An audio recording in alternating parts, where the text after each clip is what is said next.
Okay, today we're going to practice making equivalent fractions. And our problem says, Haley ate 3/6 of her fruit bar. And I'm going to underline 3/6. Emma ate 4/8 of her fruit bar.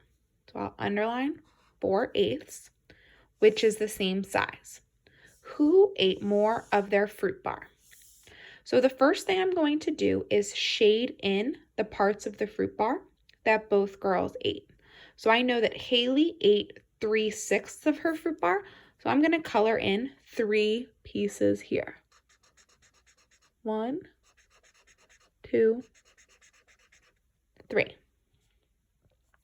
And I know that Emma ate 4/8 of her fruit bar, so I'll color in 4 out of my 8 total pieces down here. 1, 2, 3, 4. Now I can see that Haley has 3 out of 6 total pieces colored in. Emma has 4 out of 8 total pieces colored in. My question says, who ate more of their fruit bar? Now, remember, in class, we learned the butterfly method to help us figure out which fraction is bigger or which fraction is smaller. So I can take 3/6 and 4/8. And remember, I can do what's called cross multiplying, where I draw my butterfly wings and then multiply across. 6 times 4 is 24. 3 times 8 is also 24. Since both sides equal 24, I know that 3/6 and 3/8 are actually equal. So both girls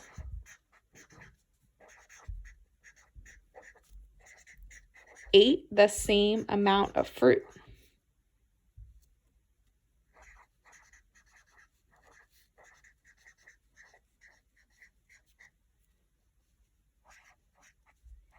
Or fruit bars.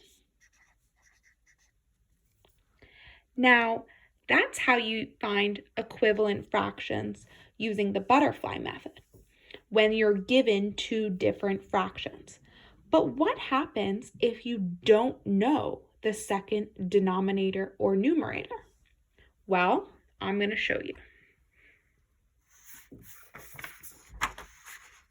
So now we're going to practice making equivalent fractions. So my first fraction right here is 3/4. So let's color in our 3 pieces.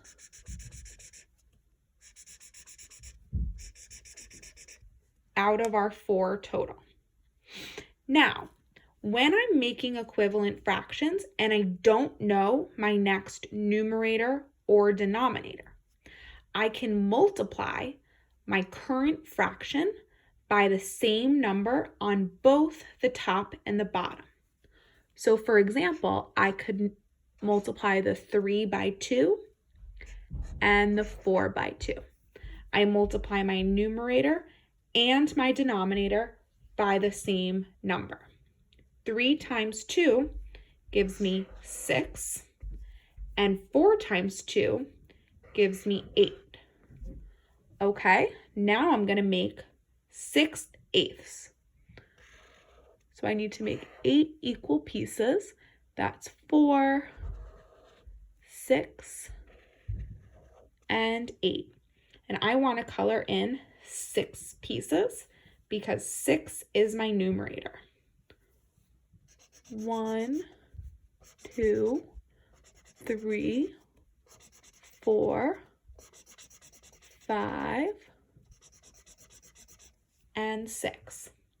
Now, just by looking at my pictures, I can see that these fractions look equal. But remember, I always want to check using my butterfly method.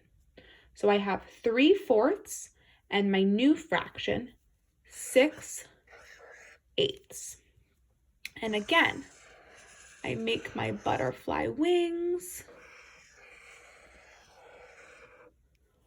6 times 4, or 4 times 6, gives me 24. 3 times 8, or 8 times 3, also gives me 24.